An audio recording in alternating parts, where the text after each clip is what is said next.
Olá mais uma vez, ouvintes do canal. Para quem não me conhece, meu nome é Joel. Que a paz do nosso eterno Deus esteja sobre todos e em todos. E sem rodeios, estou aqui para fazer mais um estudo, para aclarear mais uma interpretação equivocada que a cristandade, que os evangélicos em geral fazem. E o assunto de hoje é: quem é o Deus deste século, que fala em 2 Coríntios 4:4. Vamos ler aqui, a partir do verso 3. 2 Coríntios capítulo 4, verso 4. Mas se ainda, verso 3, mas se ainda o nosso evangelho está encoberto, é naqueles que se perdem que está encoberto. E o versículo 4, nos quais o Deus deste século cegou o entendimento dos incrédulos, para que lhes não resplandeça a luz do evangelho da glória de Cristo, o qual é a imagem de Deus. Então, nesse verso aqui, o Deus deste século, o que as religiões e as denominações ensinam em geral, e eu também um tempo atrás ensinei isso, acreditei nisso, ensinam que é o diabo, Satanás, o Deus deste século. E não tem nada a ver com o diabo, Satanás.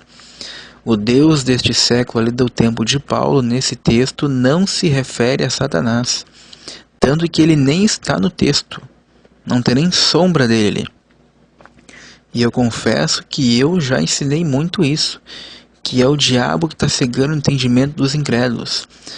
Mas hoje, com o rosto descoberto, com mais entendimento, com mais revelação, eu venho trazer aqui para vocês a verdadeira interpretação deste versículo. E vocês hão de convir comigo. Vamos ler o contexto e vai ficar muito claro e simples de entender. E precisamos entender que o apóstolo Paulo, ele está escrevendo uma carta, a segunda carta aos Coríntios. E uma carta, ele escreve hoje, começa amanhã, enfim, Então vamos entender o contexto dessa carta. Vamos voltar ali no capítulo 3 e ver o contexto sobre o que ele está escrevendo. Porque imaginem, se eu te mandar uma carta, e aí você vai lá no meio da carta e lê: eu vou morrer. Por exemplo assim, Você pega só essa frase lá no meio da carta: eu vou morrer. Então você vai imaginar: puxa vida, mas ele vai morrer. Mas você não leu o contexto da carta, o início, meio e fim. E aí você vai ver ali no meio da carta ali que eu vou morrer, mas não hoje. Eu vou morrer algum dia de alguma enfermidade, alguma coisa, algum problema. Mas não é naquele momento. É só um exemplo simples para você entender que um texto fora de contexto vira doutrina errada. E é isso que as religiões fazem. Eles recortam um versículo, e como o povo não está acostumado a ler as escrituras, não estudam, então eles caem no engano, Mas vamos ler aqui o contexto da carta. No capítulo 3 de 2 Coríntios, a partir do verso 13, tá bom? Verso 13 tá bom. Que o contexto aqui todo, Paulo está falando de Moisés e da lei de Moisés. Verso 13. 2 Coríntios 3:13. E não somos como Moisés, que trazia um véu sobre o rosto, para que os filhos de Israel não olhassem firmemente para eles, não olhassem firmemente para o fim daquilo que era transitório, ou seja, a lei. Mas, verso 14, o entendimento deles ficou endurecido, porque o véu significa endurecer, cobrir, mas o entendimento lhes ficou endurecido, pois até o dia de hoje a leitura do velho pacto permanece o véu. Ou seja, pois até o dia de hoje, quando se faz a leitura do velho pacto, por que até o dia de hoje? Porque o apóstolo Paulo falou lá em 2 Coríntios 4:4, porque o Deus deste século, em outras traduções e versões está escrito, o Deus desta presente era, deste tempo. Então ali Paulo está falando deste século. Paulo está se referindo ao tempo presente dele. Não é no nosso tempo ou futuramente. Ele estava falando do tempo dele presente. O Deus deste século, desta presente era. Repetindo o verso 14. Mas o entendimento deles lhes ficou endurecido, pois até o dia de hoje a leitura do velho pacto permanece o mesmo véu, não lhe sendo revelado que em Cristo ele é abolido. Verso 15.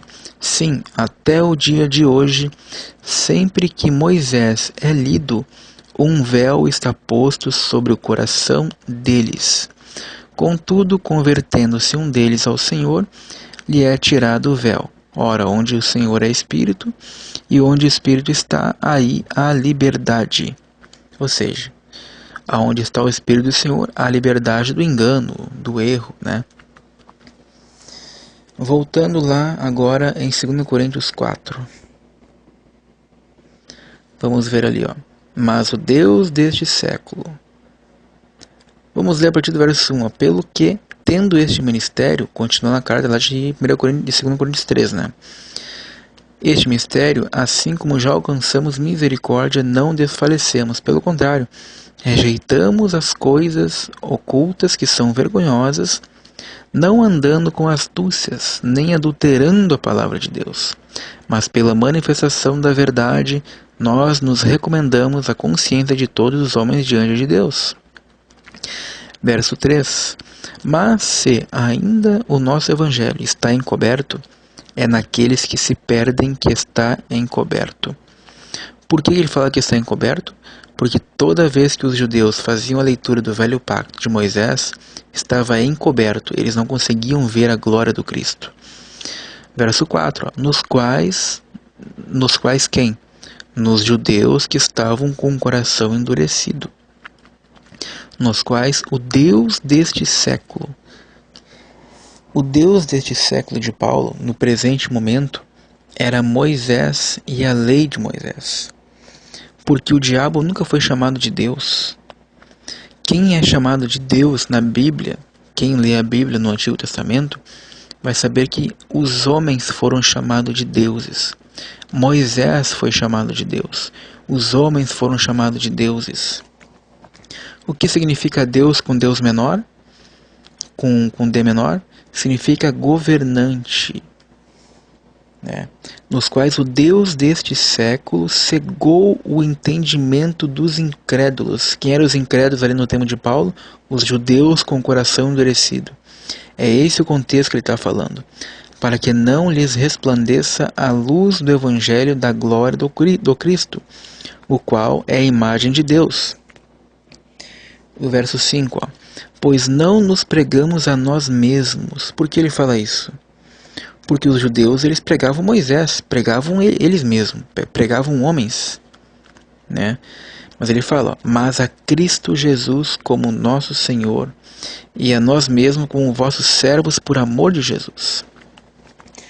Então os judeus, eles pregavam Moisés. Por isso que ele fala isso, que não nos pregamos a nós mesmos, mas pregamos a Jesus, né? Então o contexto todo aqui está falando de Moisés e da lei de Moisés. O Deus do século que estava cegando o entendimento aqui dos judeus incrédulos era Moisés e a lei de Moisés. Por quê? Porque Moisés, para os judeus até o dia de hoje, é um Deus. A lei de Moisés é um Deus para eles. Por isso que eles mataram o Messias, mataram Jesus. Porque qualquer coisa, qualquer um que sai fora da lei de Moisés, eles matam, eles apedrejam. E a lei de Moisés ainda continua sendo um Deus para alguns hoje. Para os adventistas que pregam a lei de Moisés, sábados, toda denominação, igreja que prega, que ensina óleo ungido, óleo, candelabro, sábados, unções, tudo isso é da lei de Moisés. Dízimos, eles ainda estão com um véu sobre o rosto. Não entenderam ainda a graça. Então, lendo aqui o contexto de 2 Coríntios 3, que foi onde começou a falar do assunto, fica muito fácil, né, de ver isso. O verso 14, de novo repetindo aqui no 2 Coríntios 3, ó.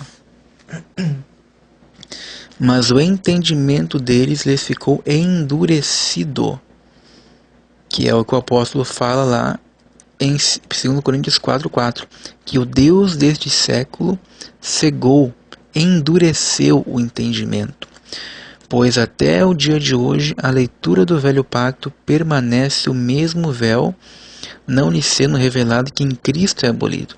Verso 15, sim, até o dia de hoje, sempre que Moisés é lido, um véu está posto sobre o coração deles. Então ficou claro no contexto aqui que o Deus do século de Paulo, no presente momento, que estava cegando o entendimento dos judeus incrédulos, era Moisés e a lei, que é o véu sobre o coração dos judeus que não conseguiam entender o evangelho. Por quê? Porque eles só acreditavam na Torá. Então é muito claro aqui no contexto aqui, porque é impossível interpretar um texto sem o contexto. E o contexto aqui não fala nada de diabo e Satanás. O contexto aqui todo é de Moisés e a lei de Moisés e o véu. Que o véu é endurecer, né? Significa endurecer, cegar. Então espero que tenha ficado claro. Se não ficou claro, deixem seus comentários aí. Ok? Muito obrigado.